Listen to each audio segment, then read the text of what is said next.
Udah dari record. Oke. Oke, pagi teman-teman. Tadi kalau dibilang pakar sih enggak. Sebenarnya pakarnya ini ada satu nih orang nih, namanya Hendrik nih. Dia itu konsultan pajak, ya. Harusnya dia yang share nih. Kalau saya mah cuman tahu kulit-kulitnya doang teman-teman, ya. Udah pensiun. Nanti panggil aja, boleh kan kita discussion lah ya, ngobrol-ngobrol kan. Gitu. Oke, udah keluar belum nih? Sudah ya? Sudah apa? Tampil screen-nya belum?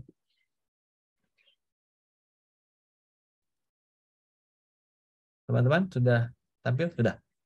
Udah ya? Oke.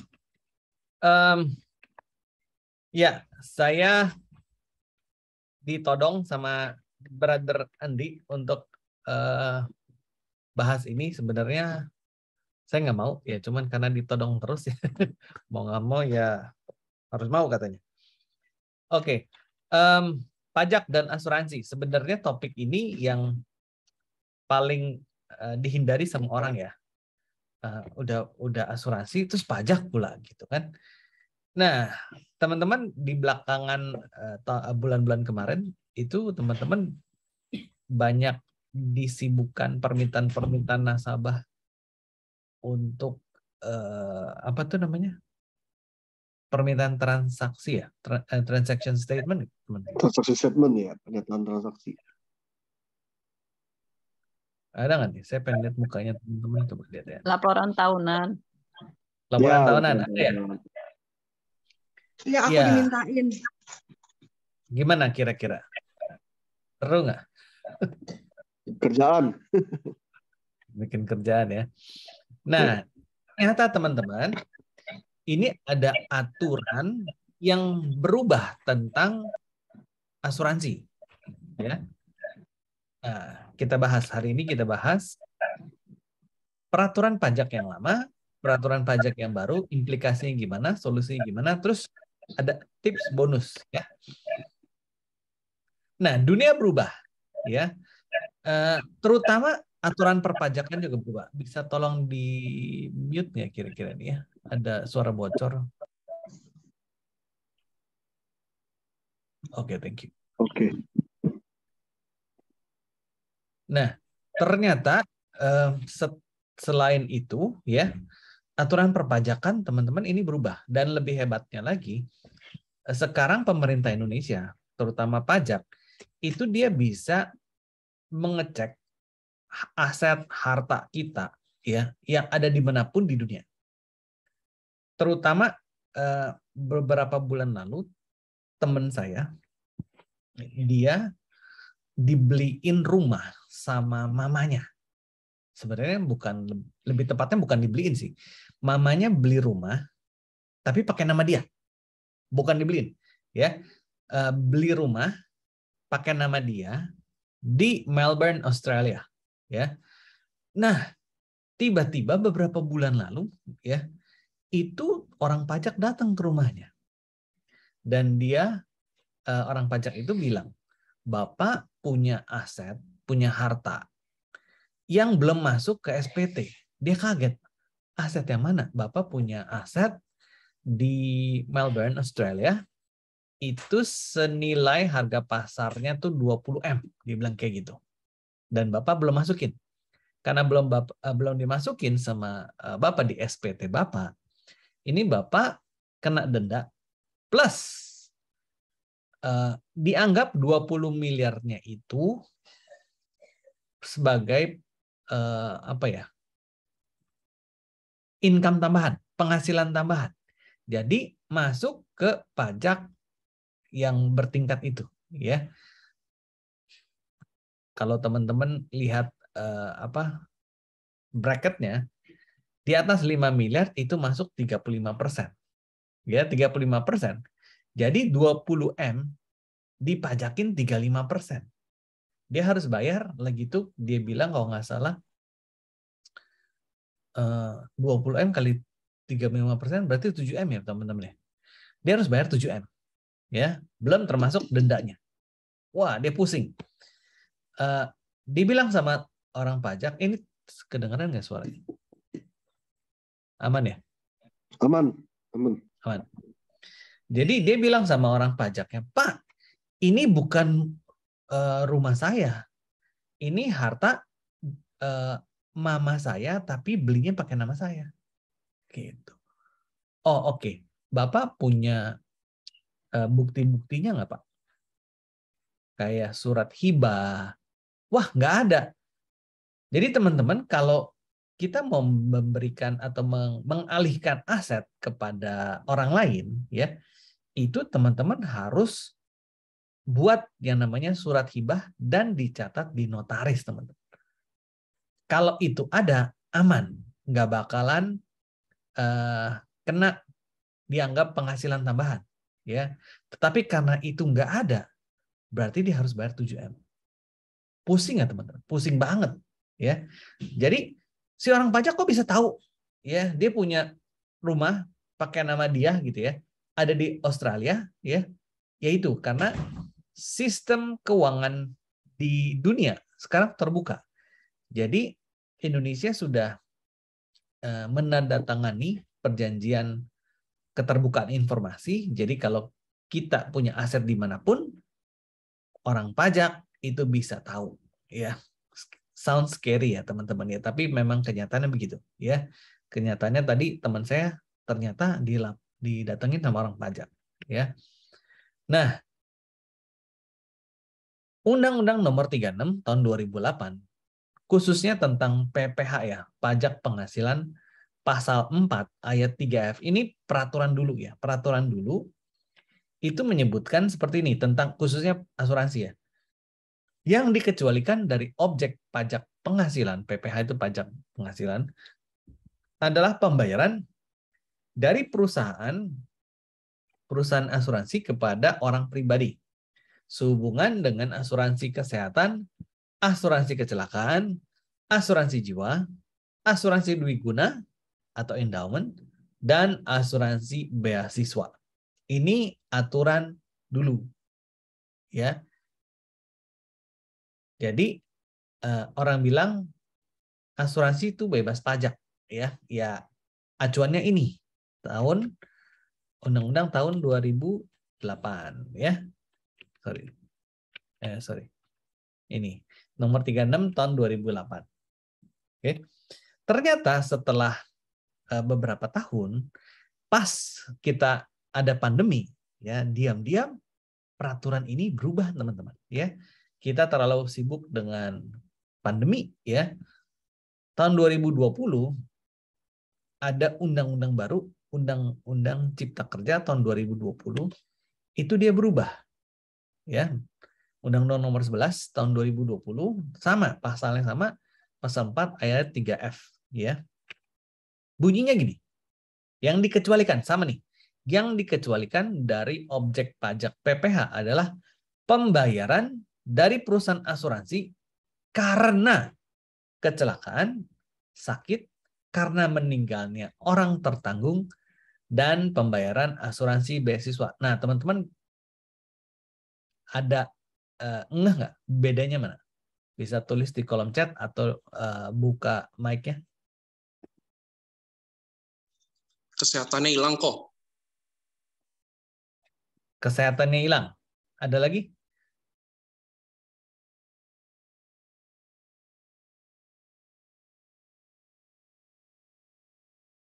Dwiguna, betul. Ya. Nah, ini sebelumnya nih. Pembayaran dari perusahaan asuransi pada orang pribadi sehubungan dengan asuransi kesehatan. Jadi, kalau dilihat dari sini, ya, ini pembayaran dari perusahaan asuransi kepada orang pribadi sehubungan dengan asuransi kesehatan. Ini tidak secara eksplisit menyebutkan resiko. Ya. Jadi kalau teman-teman mau beli asuransi kesehatan, asuransi kecelakaan, asuransi jiwa, asuransi dwiguna, dan beasiswa, nggak ada resikonya, tapi teman-teman misalkan tutup polis, surrender, atau manfaat jatuh tempo kayak dwiguna kan akhir kontrak itu keluar nilai tunai, ya. Itu semuanya dikecualikan dari objek PPH. Karena ini tidak menyebutkan resiko. Tapi kalau teman-teman lihat di yang baru, pembayaran dari perusahaan asuransi karena kecelakaan, karena sakit, karena meninggalnya. Jadi tidak lagi dilihat asuransinya apa, tetapi resikonya. Jadi pembayarannya itu karena apa? Karena resiko kecelakaan, misalkan jadi cacat atau jadi meninggal, ya. Karena sakit, karena meninggalnya orang tertentu, dan pembayaran asuransi beasiswa itu dikecualikan. Yang exclude di sini adalah dwiguna, endowment, ya. Jadi kalau model endowment prudensial, ada yang tahu teman-teman di sini? Coba tulis di kolom chat. Ayo, saya pengen tahu nih teman-teman, tahu nggak? Kita punya produk endowment atau dwiguna. Ada nggak? Ada nggak?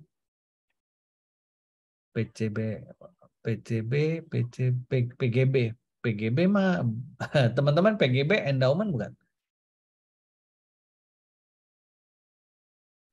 Prucerah beasiswa, Akbar. Ya, jadi itu dikecualikan tetap, ya. Prucinta, betul ya, Prucinta, PCB 88, ya endowment, tapi sebenarnya lebih cocok ke whole life ya. Jadi kalau yang modelnya misalkan 10 tahun bayar atau 5 tahun bayar, tahun ke-10 cair gitu ya.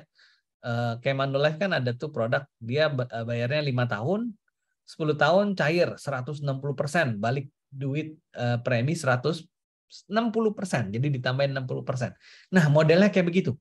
Itu akan, kalau menurut undang-undang baru, akan menjadi objek pajak.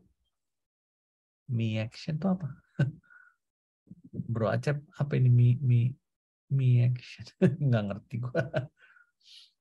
Ya.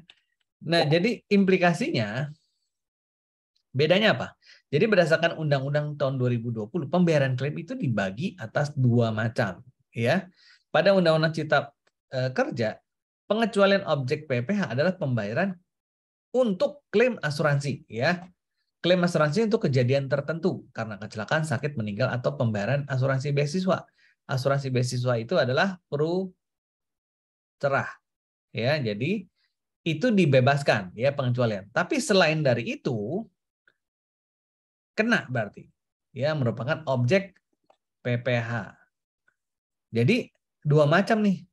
Orang pajak melihat asuransi itu dibagi 2, ya. Klaim karena resiko bebas, ya, termasuk beasiswa ya, bebas, ya, bebas objek pajak. Tetapi kalau klaim atas manfaat jatuh tempo atau akhir kontrak atau nilai tunai, ya, jadi kita taruh duit misalkan di unit link gitu ya, PIA, ya kan, PIA kan banyak nih orang hobi masukin PIA, misalkan 12 juta, baru berapa tahun kemudian naik jadi 100 juta misalkan, ya. Nah, itu objek pajak, teman-teman, ya. Apakah langsung dipotong sama Prudential ketika kita cairin? Enggak, teman-teman. Yang jadi masalahnya di sini, ya. Kalau bebas objek pajak artinya ketika dilakukan pembayaran atas resiko, ya, misalkan 1M, kita terimanya 1M. Ya, itu namanya bebas pajak. Tetapi kalau yang ini nih, yang klaim atas manfaat jatuh tempo atau nilai tunai, sama, kita ada duit misalkan 100 juta, kita cairin, ya. Kita terima berapa? 100 juta juga, teman-teman. Tapi bedanya kalau yang ini, ya, kita harus laporin sendiri, teman-teman. Laporin ke SPT. Jadi ketika misalkan preminya 12 juta, terus nilai tunainya berubah jadi 100 juta. Jadi kan ada selisih berapa tuh? 88 juta ya. 88 juta itu, teman-teman, self assessment kita masukin jadi tambahan penghasilan. Nanti akan dikenakan pajak penghasilan yang berikut dengan penghasilan kita. Itu, ya. Jadi implikasinya produk-produk yang memberikan nilai tunai, ya, itu seperti PCB 88 ketika akhir kontrak atau surrender, ya, selisih premi dan nilai tunai yang diperoleh itu nanti akan kena pajak, tetapi nggak langsung dipotong sama Prudential, ya. Kita secara self assessment kita laporkan di SPT kita. Perwarisan juga sama, ya. Ketika nasabah masih sehat, ya, umur 99 tahun atau 88 tahun atau unit link juga ada kan, ya, manfaat hidup ketika 99 tahun itu dia dapat keluar UP-nya kan. Sini semuanya keluar UP-nya kan. Nah, premi dengan nilai tunai atau UP yang keluar itu selisihnya yang akan dikenakan pajak. Ya, jadi kita agen asuransi sekarang doanya beda nih. Semoga nasabah kita jangan umur panjang supaya nggak kena pajak, ya. Karena kasihan banget nih teman-teman, umur 88 tahun begitu dia sehat, ya, kan dia akan terima UP-nya. Dia disuruh bayar pajak lagi, teman-teman. Ya, pajaknya kalau misalkan penghasilan dia sudah bracketnya 5M ditambah ya nggak tahu berapa polisnya itu, berarti dia kena pajaknya 35% full gitu kan. 35% kali UP-nya berapa nih yang keluar? Umur 99 juga sama, ya. Gitu. Nah, selain itu, ini kan kalau yang hidup, ya. Kalau unit link, teman-teman perhatiin belakangan ini, bukan belakangan ya, saya amati tuh sudah setahun 2 tahun belakangan itu, ya. Kalau nasabah meninggal, ya, kalau nasabah meninggal, polisnya unit link. Prudential cairin duitnya, ya. Enggak sekaligus, misalkan UP-nya 1M, nilai tunainya misalkan 200 juta gitu, ya. Prudential tidak cairin langsung 1,2 miliar, tidak. Dia transfer dua kali, ya. Yang pertama UP-nya, yang kedua nilai tunainya. Ya. Itu kenapa? Karena urusannya ini pajak nih, teman-teman. Ya. Jadi nilai tunainya itu akan kena pajak, teman-teman. Sampai sini dulu ada yang mau ditanyakan nggak nih? Atau pada bingung? Itu kena pajak kalau nilai tunai yang dia terima lebih besar daripada premi yang dia store, loh. Yes. Oh, Kalau itu kecil, nilainya lebih besar dari premi yang dia setor, misalkan dia setornya 100 juta, terus nilai tunainya 200, kan ada selisihnya 100 nih, itu kena pajak. Gitu, ya. Tapi kalau selisihnya misalkan malah lebih gede preminya, ya itu nggak kena pajak. Ya, tapi yang pasti yang kena pajak ini nih, PCB 88 dan perwarisan. Termasuk Prucinta juga kena, karena itu ada tambahan 10% kan? Ya, yang kena pajaknya 10%-nya itu kalau Prucinta. Iya, betul. Apa bisa sedetail itu? Maksudnya sedetail apa nih? Iya, maksudnya tuh gini. Tadi kan lu bilang kalau misalkan nasabah ada bayar premi, kemudian nilai tunai di atas premi, itu kena pajak gitu kan? Ya. Nah, kalau misalkan nasabah bayar premi 3 tahun, cuti premi, bayar, bisa sedetail itu, Pak? Itu yang bikin kusut. Orang pajak nggak tahu premi kita berapa. Yang mereka dapat laporan adalah pernyataan transaksi per Desember. Dapat nggak laporan preminya? Nggak dapat. Makanya banyak yang kagak taruh unit link di dalam polis di SPT-nya mereka. Itu begitu orang pajak dapat laporan, ada unit link nih, nilainya 200 juta, dia ngeliat SPT. Di SPT kagak ada nih polisnya yang senilai 200 juta. Dia kena kan kemarin, ya, tax amnesty yang kedua. gue potong, gue mau nambahin. Yang tadi lu bilang itu benar banget. Maksudnya nasabah gue yang kemarin itu ada yang kena karena ada nilai unit link sebesar 200 juta. Jadi dia memang ada lakukan top up kayak begitu. Nah, gue bilang, dia nanya sama gue, apakah masukin NPWP dia? Jawabannya enggak. Gue kasih bukti gue nggak masukin NPWP dia. Gitu. Nah, ternyata ketika ditanya ke orang pajak bisa dapat data dari mana? Dari KSEI. Mungkin lu yang lebih tahu. KSEI itu tidak ada laporan unit link. Gue tiap bulan ada pasti buka itu. Tidak ada tuh laporan unit link. Ya gue nggak tahu deh. Gue dapat info seperti itu. Kagak ada, bro. Disuruh ikut PPS itu. Nah, kusut lah pasti kan. Nah, kalau yang kayak gini nih, selisih antara premi dan nilai tunai, ini kusut kalau unit link. Karena kita tidak bisa tahu nih, udah apalagi kayak kasus yang lu tadi ngomong ya, bayar, cuti, bayar, itu kan jadi kan nggak kedetek lah. Jadi berapa kali kita bayar ya, berapa lama gitu kan. Nah, itu bisa jadi ditakut-takutin sama orang pajak. Yang ngerinya kayak gitu. Ya, gue lanjut dulu ya. Mau tanya dulu sebentar, boleh? Oh, boleh. Itu kalau di SPT kita lapor unit link kan cuma lapor nilai tunainya saja. Iya, betul. Kita nggak melaporkan UP-nya maupun preminya. Yes. Jadi yang dilaporkan memang kalau unit link nilai tunai per 31 Desember. Iya. Ya. Jadi tahun pajaknya misalkan tahun 2021 ya kita laporin per 31 Desember 2021 ya. Lihat dari mana? Biasanya Prudential kirimin tuh di awal-awal Januari laporan tahunan tuh. Nah, itu kita input di situ. Iya. Kalau di KSEI nggak ada di situ. Ya.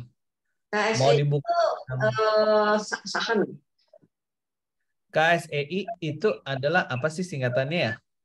C ya. Intinya itu kita punya duit di mana aja, mau di reksadana, mau di saham, di bank, itu semua dikonsolidasi sama pemerintah di situ. Tujuannya sih sebenarnya bagus. Jadi supaya kita tahu nih kita punya duit ada di mana aja. Kan kadang-kadang kita lupa nih. Kita lupa beli reksadana di aplikasi ini gitu kan. Begitu kita buka, oh iya ini ada ya. Atau kita dulu udah beli misalkan di sekuritas mana gitu kan. Ternyata masih ada di situ. Jadi kita bisa ngelihat nih aset keseluruhan kita itu dilihat dari KSEI. Cuman unit link nggak masuk di situ. Kalau dibilang tadi laporannya dari KSEI, nggak ada loh KSEI. Ya. Gua nggak tahu dari mana tuh orang pajak bisa dapat. Kayaknya sih dari Prudential pastinya. Oh, Karta, aku tanya dong. Yes.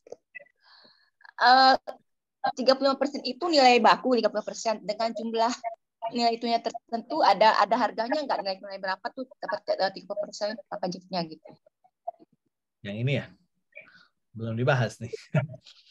Itu ya. Yes. Belum dibahas. Nanti ya, tunggu ya. Oke. I'm patient. Dulu ya. Kasih ya. Oke. Ada tanya Clarke. Ya. Tanya dong.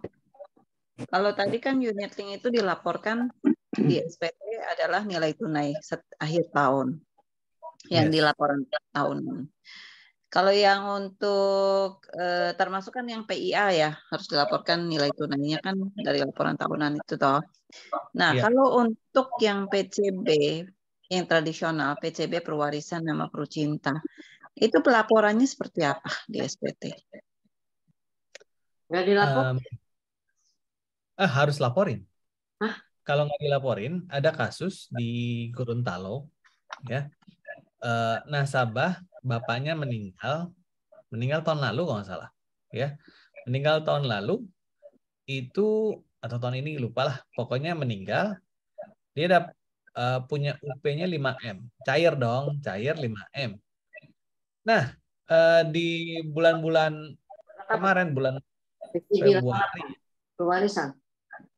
nggak tahu, pokoknya UP lah ya, pokoknya UP keluar sebesar 5M. Di awal-awal tahun ini dia didatengin sama orang pajak di bulan Maret kalau nggak salah ya. Itu dia bilang, Anda dapat duit 5M nih dari mana? Oh, ini dari asuransi apa gitu kan. Oke, asuransi Papa sudah diungkap di SPT Papa belum? Kalau dicek-cek belum ada nih. Karena belum ada, jadi dia dikenakan, dianggap itu 5M adalah penghasilan tambahan. Jadi masuk ke bracket penghasilan tambahan. Jadi penghasilannya misalkan total penghasilan setahun itu 1M. Ya, bracketnya kan ada 0 sampai 60 juta. 60 juta sampai sekian lah gitu kan. Nah, itu ditambah ini di total penghasilan dia 1M tambah 5M. Jadi nanti akan kena bracket 35%. 35% ini yang 1M-nya itu. Kalau Gitu. dulu ya, waktu TA kan disampaikan di seminar-seminar konsultan pajak, datang juga ke agensi maupun klien. Kalau di TA yang kapan ini? TA yang pertama. Oke, beda peraturan ya, udah berubah ya. Itu kan bilangnya asuransi yang dilaporkan di SPT hanya yang punya nilai tunainya. Zaman dulu memang kan kita belum punya nih yang diguna isi 88 pewarisan gitu kan. Kan unit link kan kebanyakan kan. Nah, terus jadi kalau kita punya yang tradisional dan unit link, jadi yang tradisional kita nggak masukkan ke SPT. Ini sih sebenarnya terserah ya, punya, kalau nggak mau laporkan juga nggak apa-apa, laporin juga nggak apa-apa, karena kita nggak ada ruginya juga. Kita laporin di SPT, kita laporin nggak bayar, tapi kalau kita nggak lapor di SPT bisa bayar. Iya, jadi terserah. Aturannya yang benar yang mana ya? Berarti intinya gini. Orang pajak sekarang itu melihat asuransi sebagai salah satu sarana untuk cuci duit. Ya. Jadi karena dilihat sebagai sarana cuci duit, dia sebagai investasi juga, ya, dia ngelihat unit link itu sebagai investasi. Makanya dia diubek-ubek lah. Nasabah yang punya unit link nggak taruh di SPT itu dikejar-kejar sampai kena denda 14% nilai tunainya, ya kan? Itu satu. Nah, untuk aset yang lain, ya, itu perlakuannya mirip-mirip seperti kayak kita punya rumah. Rumah kagak masukin di SPT, boleh nggak? Ya silahkan, nggak masukin nggak apa-apa, dimasukin juga ya nggak apa-apa, nggak bayar juga. Tetapi implikasinya apa? Ketika itu rumah dijual, ya, orang tuanya sudah meninggal, rumah dijual, ditanya, ini rumah sudah ada di SPT orang tua belum? Kalau belum ada, dianggap rumahnya itu sebagai penghasilan tambahan. Nanti masuk ke bracket penghasilan pajaknya tuh. Ya. Jadi lebih mirip-mirip gitu.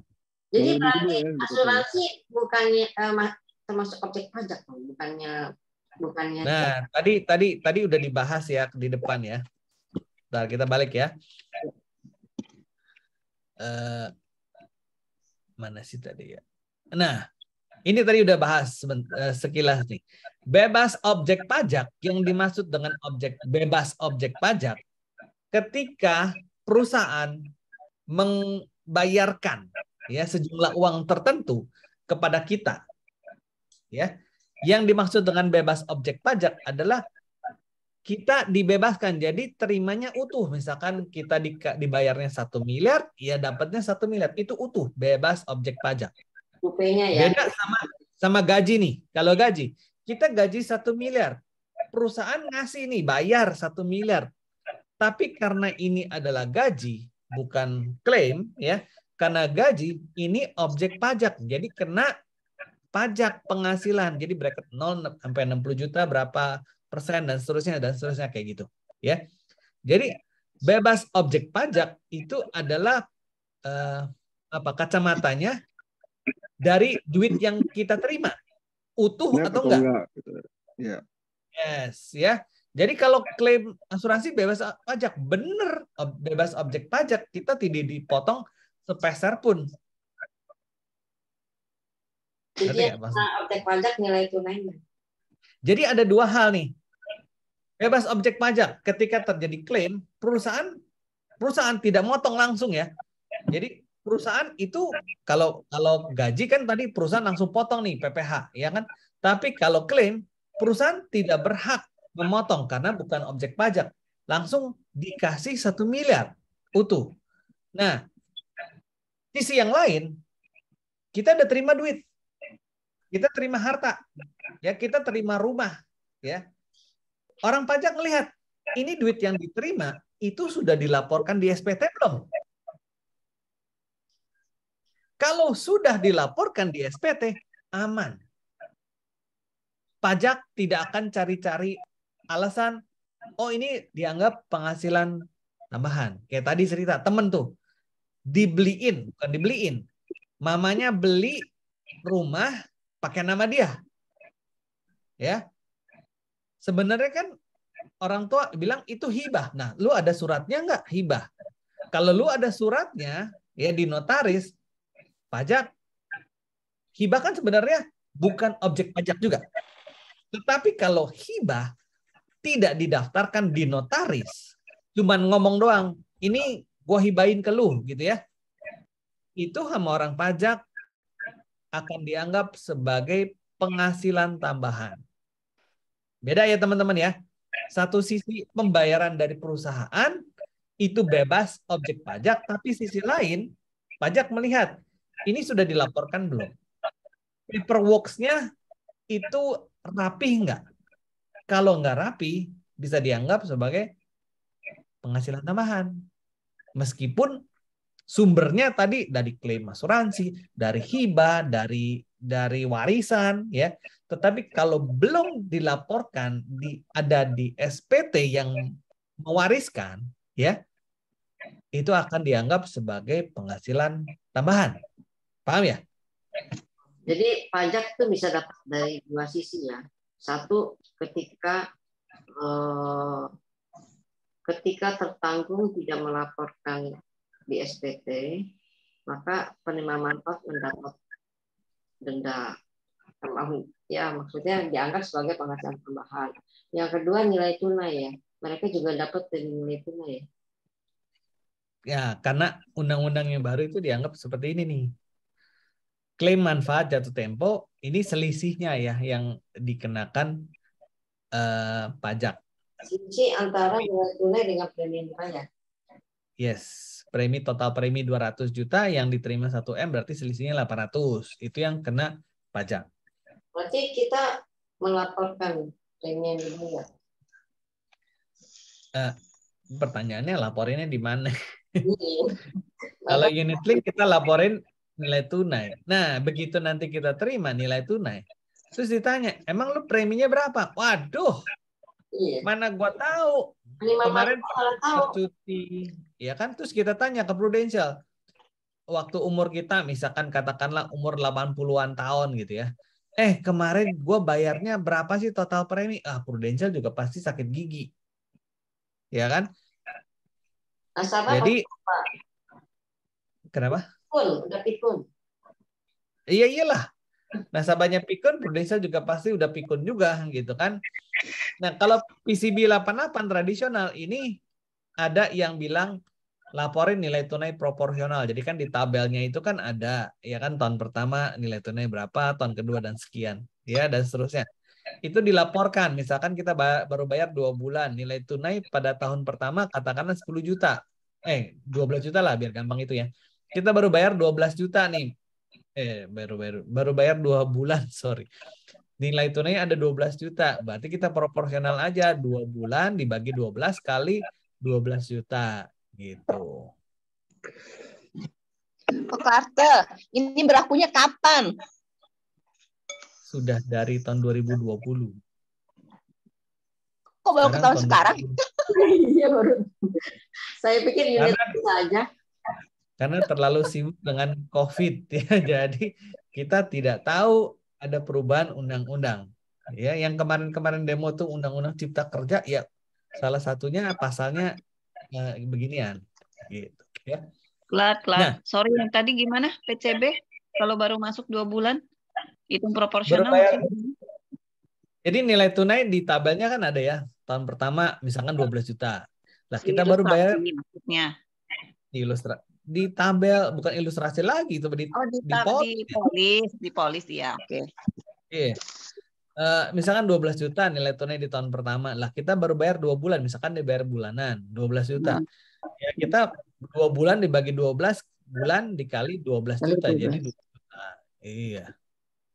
Jadi artinya kalau unit link itu sama yang tradisional itu tetap laporkan nilai tunainya ya di SPT. Yes, harus kita laporkan karena tadi ada 2 sisi nih. Ya. Yang pajak melihat ini bisa dipajakinnya dari mana nih. Kalau klaim kita nggak bisa, tapi dilihat lagi udah dicantumkan di SPT belum. Kalau belum bisa kena pajak gitu kan, pusing kita. Nilai tunai kena pajak, kalau belum dilaporin kena pajak juga. Jadi supaya aman mendingan kita laporin di SPT, kan nggak rugi teman-teman. Benar nggak sih? Ada yang protes sama saya. Ya, ngapain asuransi dicantumin di SPT? Ya silakan aja kalau lu nggak mau. Kalau gue sih mau cari aman gitu. Ya, tanya. Kan kalau istri ikut lapor SPT-nya ikut suami. Terus kenapa? Kalau misalnya ikut suami, otomatis kan laporan saya sebagai istri tuh nggak masuk ke suami. Kan laporan suami aja. Kalau status pajaknya digabung, ini mesti tanya ini pakar pajak nih, si Hendrik nih. Hendrik mana Hendrik? Menghilang dia. Tapi, nah itu tuh, coba dijawab sambil gue minum dulu. Soalnya aku diajarin sama orang pajak. Ibu nggak usah laporan pajak. Pertanyaannya, sorry. Pertanyaannya kan kalau SPT tahunan itu istri kan bisa ikut suami. Jadi saya nggak usah ikut laporan, saya nggak ada gitu loh. Itu yang ngajarin orang pajak juga gitu. Ya. Gimana? Kalau menurut saya sih selama tidak ada pisah harta itu tetap dilaporin ke SPT suami. Gitu. Artinya yang saya punya tetap harus dimasukin ke suami gitu. Iya dong. Kan kayak zaman dulu tuh ya, kan banyak ya kalau beli aset harus sama istri, kayak gitu kan. Nah sedangkan dia nggak ada perjanjian pisah harta di awal, ya tetap aja ketika kedetek bahwa ini memang suami istri ya kena. Oke, jadi laporin ya. Oke teman-teman, kita tanya jawabnya di belakang ya teman-teman ya, biar bahannya selesai dulu nih. Bahannya belum kelar soalnya. Ya. Lanjut dulu. Gue baru halaman berapa nih? Baru 11. Iya. Ya. Tunggu ya teman-teman ya. Lanjut ya. Bertanya, kita lanjut dulu. Thank you. Berapa pajaknya? Pajaknya itu bisa sampai 35%. Ini pajak penghasilan ya, yang berjenjang itu loh. 5%, terus 15, 25, 30, 35% itu ya. Ini nggak perlu dijabarin satu-satu ya. Nah, kena pajaknya itu tadi selisih. Nah, ini yang akan menjadi kusut ya. Yang menjadi kusut itu kalau misalkan kita mau laporin selisihnya, preminya kita lupa gimana? Ya, apakah si orang pajak akan cari-cari ya sampai detail kayak gitu? Gue juga bingung gitu ya. Jadi lebih amannya kita sekarang ini kita anggap kita laporin pakai nilai tunai aja ya. Kalau kita bayar laporinnya pakai premi, nah itu bisa kedetek gampang banget tuh ya. Premi kita udah bayar misalkan 5 juta ya. atau 12 juta. Kita terimanya misalkan 50 juta. Wah, bisa tahu langsung selisihnya berapa gitu. Ya, ini saya lanjut ya. Berlaku surut karena aturan undang-undang bukan prudensial ya. Kalau prudensial polis yang terbit Maret nggak berlaku ya. Nggak, ini pajak nggak berlaku surut ya. Jawaban dari pajak nih, teman-teman. Saya sudah nanya ke pajak, ya. Kena pajaknya berapa sih? Nah, ini screenshot dari jawaban dia. Selisih lebih antara nilai manfaat investasi yang diterima wajib pajak dengan akumulasi nilai premi bagian investasi yang telah dibayarkan atau manfaat investasi yang dijamin dengan persentase tertentu. Seperti yang endowment tadi ya. Jadi kalau misalkan saya lihat tuh banyak produk di kompetitor ya termasuk prudensial juga bayar 10 tahun terus secara singkat ya tahun ke-15 cair enggak. Yang kompetitor jualnya tahun ke-10 cair gitu ya. Cepet banget lah. Kalau prudensial kan biasa rata-rata 20 tahun tuh ya. Pro-cinta aja 20 tahun. Kalau yang kompetitor itu 10 tahun, bayarnya 5 tahun, cair tahun ke-10. Dan nilai cairnya lebih dari 100%, ada yang 160%, ada yang 200 ya. Itu luar biasa lah. Saya aja sampai ngiler gitu ya kalau ngelihat dari sisi duitnya itu bisa dianggap sebagai investasi ya. Sebenarnya wajar juga dikenain pajak karena kan ketika kita taruh di asuransi itu kan kita nggak tahu sudah dipajakin atau belum sama si asuransinya. Instrumen investasinya apa juga nggak jelas karena kan tradisional. Beda kalau unit link gitu kan. Nah, jadi dia jawabnya seperti ini teman-teman. Merupakan penghasilan bagi wajib pajak yang menerima. Ya. Tidak termasuk pengertian penggantian atau santunan. Ya. Penghasilan tersebut digabungkan dengan penghasilan lain ya yang dikenai tarif pasal 17 Undang-Undang PPH. Kayak gitu. Ya, jadi jelas ya. Ini jawaban dari pajak. Ya. Jadi kalau saya ngelihat kompetitor jualan endowment kayak gitu, waduh, ini kasihan nasabahnya nih yang pada beli nih. Kalau kita tahu pajak kayak begini, ya. Nanti urusannya ribet. Jadi, tapi teman-teman jangan senang dulu nih untuk klaim resiko bisa kena pajak. Tadi saya udah singgung juga ya. Jika tidak lakukan ini, ya nggak lapor di SPT, bisa kena denda dan beban pajak waris penghasilan jika tidak pernah diungkap polisnya itu di SPT orang tuanya. Tadi saya udah singgung ya. Jadi teman-teman, kalau kita mau aman, ya kita sebenarnya nggak ada masalah dengan kita ya. Kita nggak laporin di SPT. Begitu kita sudah pindah dunia, kita udah selesai urusannya. Tapi yang urusan ahli waris kita yang masih belum urusan. Jadi dia akan menjadi beban bayarin pajak. Ya, jadi intinya kalau kita mau warisin 10M, nggak mikirin kayak begini, nanti dia mereka terimanya bukan 10M bersih, ya, harus potong pajak kalau kita nggak taruh di SPT kita. Jadi pilihan teman-teman nih, mau taruh di SPT supaya nanti urusan ke belakangnya beres, ya kita bisa tidur dengan nyenyak, gitu ya, atau ya panjang urusannya nanti. Gitu ya. Nah, ini tadi juga saya sudah singgung juga ya. Yang namanya bukan objek pajak ketika pembayaran dilakukan oleh misalkan oleh perusahaan asuransi, hartanya akan diterima secara utuh tanpa potongan. Yang dimaksud dengan objek pajak ketika kita terima pembayaran, si perusahaan yang ngebayarin itu motong dulu pajaknya. Ya, contohnya misalkan gaji. Ya, udah jelas ya. Yang dimaksud dengan bukan objek pajak sama objek pajak. Oke. Nah, solusinya. Teman-teman laporkan semua polis asuransi di SPT. Nggak keluar duit kok, teman-teman. Ya, kita cuma tulis doang di SPT, nggak keluar duit apa-apa. Tapi kalau teman-teman nggak tulis di SPT bisa jadi keluar duit. Ya. Banyak tuh yang nggak cantumin di SPT-nya, tiba-tiba dipanggil pajak, ya harus bayar 14% dari nilai tunainya. Ya. Kayak begitu contoh-contohnya banyak. Nah, solusi yang kedua teman-teman, saya sarankan beli polis whole life aja nih. Whole life, pengertian whole life berdasarkan perusahaan asuransi beda-beda nih. Ada yang whole life 88 tahun dibilangnya whole life, ada yang 90 tahun, ada yang 70 tahun juga ada juga yang 99 tahun.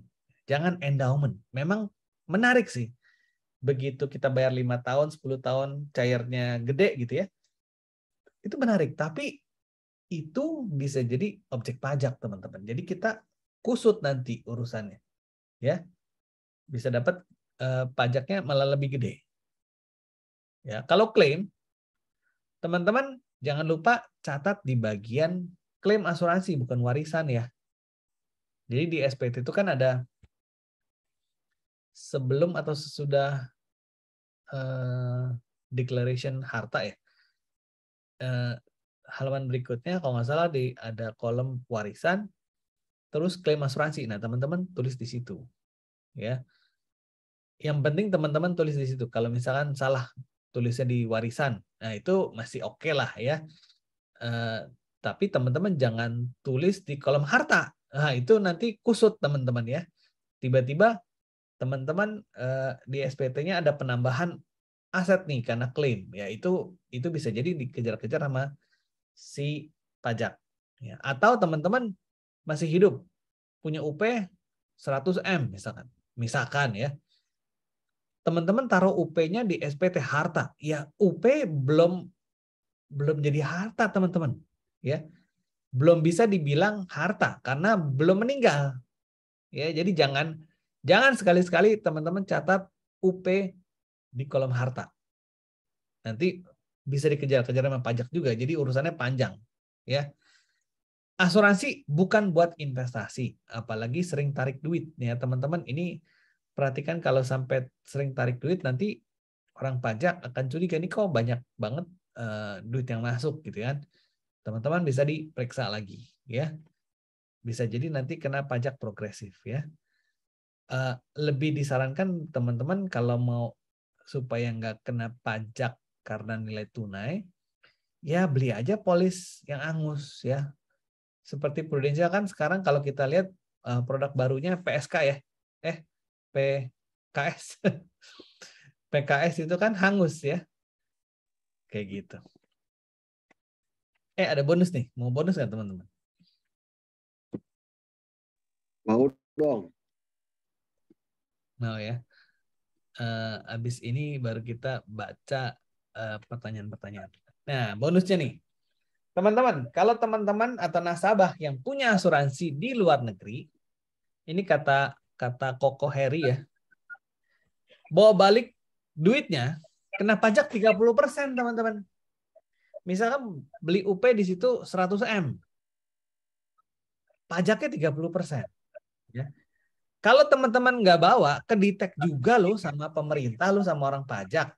Ya, misalkan buka rekening di luar negeri, di Singapura gitu ya. Itu bisa kedetek juga. Begitu kedetek, ya kena pajak progresif juga, teman-teman. Ya, kusut lah intinya. Sekarang udah nggak bisa menghindar pajak. Ya, karena semua udah online sekarang. Ya. Kalau UP di atas 150.000 Sing dolar, nah ini kata Koko Heri nih, harus pakai lawyer, teman-teman. Fee-nya tuh 5.000 Sing dolar. Ya. Kalau nggak cair asuransinya. Jadi kalau mau ngurusin sendiri nggak bisa, harus pakai lawyer. Ya. 150.000 Sing dolar itu dirupiahkan jadi berapa ya? Kali 10.000. 1,5 M. Cuma 1,5 miliar dong.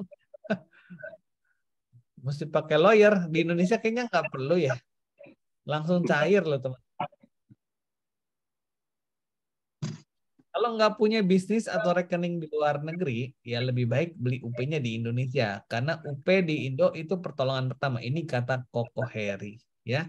Tapi intinya teman-teman, sekarang pemerintah itu bisa ngedetek harta kita ada di mana aja.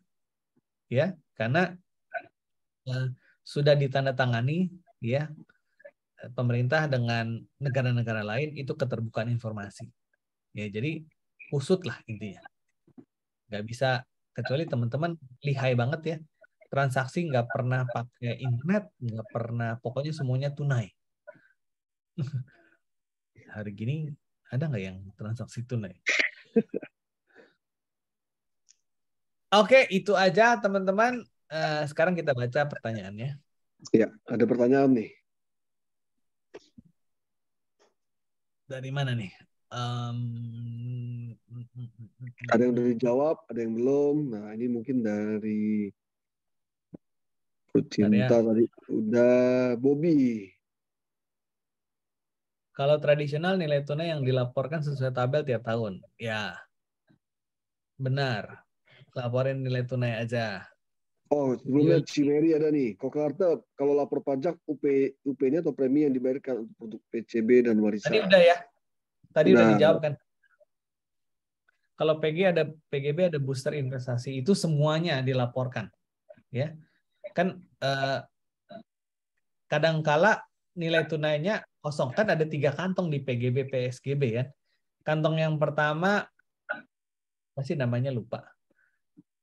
Premi berkala, saver, sama booster investasi ya.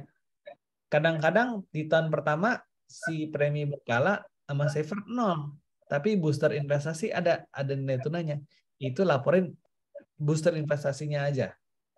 Kalau yang nggak ada dua-duanya. Tapi kalau ada total 3 kantong itu kita laporin.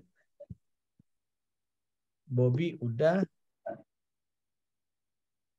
Di atas lagi masih ada tuh William. William. Pro Cinta 10%. 10% betul. Udah, tadi udah. Yola. Kalau kau berarti di SPT perlu lapor pembayaran premi semua asuransi baik itu yang tradisional. Hal ini akan mengubah case yang kita laporkan di SPT juga ya. Kalau SPT perlu lapor pembayaran premi semua asuransi baik itu yang unit-linked, ya. Hal ini akan mengurangi cash yang kita laporkan. Mengurangi cash maksudnya apa ini?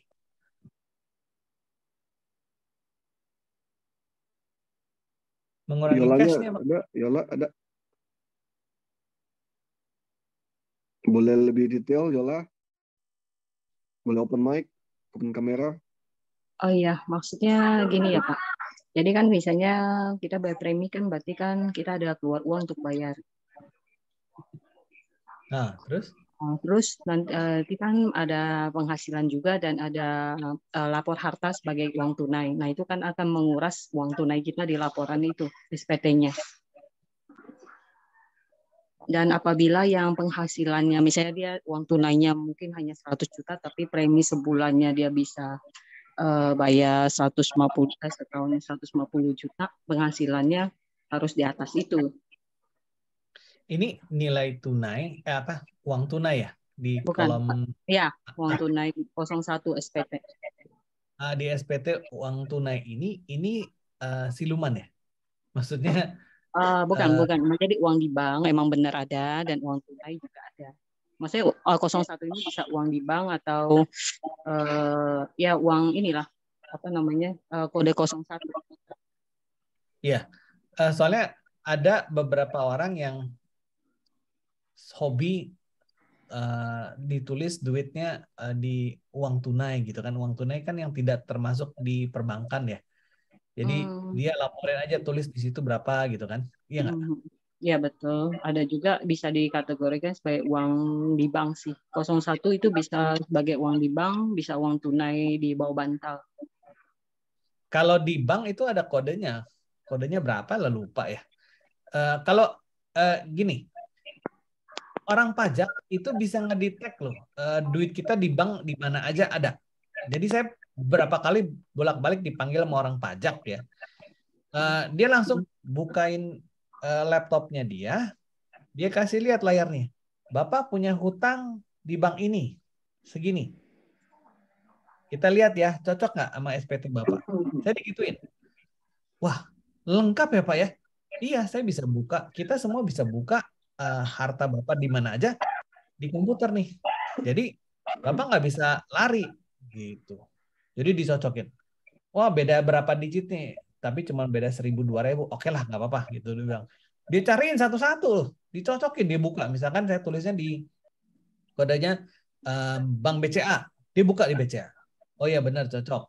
Terus saya punya hutang kartu kredit sekian gitu kan. Dia buka lagi, semua dicocokin. Nah, kalau yang masuk ke sistem perbankan itu bisa dicek sama si orang pajak. Tapi kalau uang tunai itu kan artinya di bawah bantal gitu kan. Mau lapor berapa aja nggak kedetek. Mau lapor 100 juta, mau 1 miliar, mau sampai 10 juta doang, ya itu nggak kedetek. Tapi kalau kita urusannya premi, kan nilai tunai ya. Ini sih nggak ada urusan sama mengurangi cash.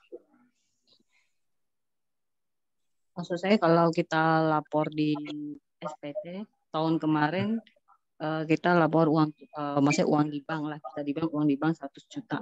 Terus kita bayar premi dalam 1 tahun itu 50 juta. Berarti tahun SPT tahun berikutnya uang tunai kita akan kita laporin 50 juta. Seperti itu. Oh, biar balance gitu ya. Ya, supaya sebagai semacam biaya hidup uang pengeluaran, sebagai pengeluaran. Tapi pertanyaannya, income masih dapat dong. Ya, Kalau income ada. Iya berarti nggak usah khawatir sih sebenarnya. Karena yang kita laporin kan bukan premi, nilai tunai. Jadi misalkan kita bayar premi 50 juta, bisa jadi nilai tunai yang terbentuk baru cuma 1 juta atau misalkan 10 juta gitu. Tapi kan si orang pajak melihat nih, total aset sama cash flow, duit masuk itu balance nggak kira-kira?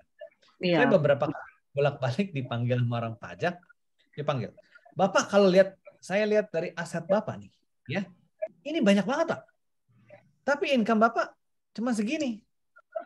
Ya. Ini berarti Bapak punya penghasilan tambahan yang lain nih, yang belum dilaporin di SPT.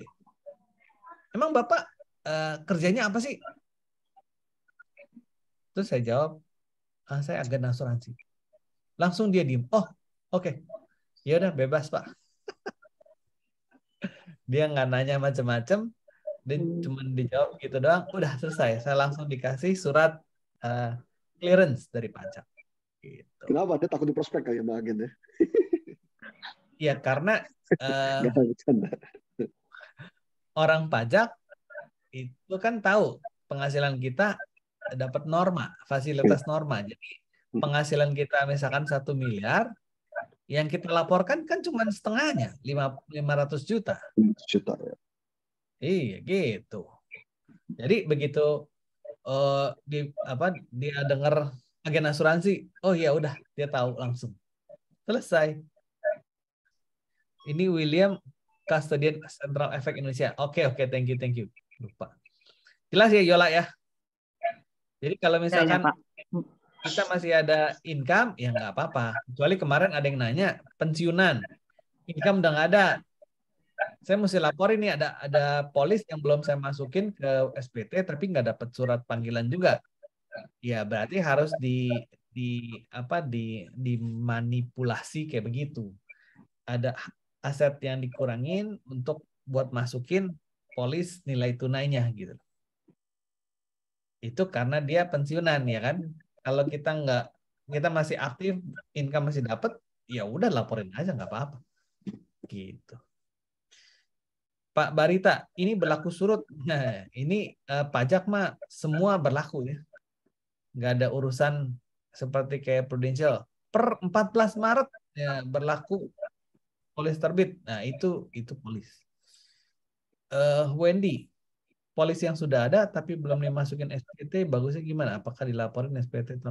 Dapat surat cinta nggak dari pajak?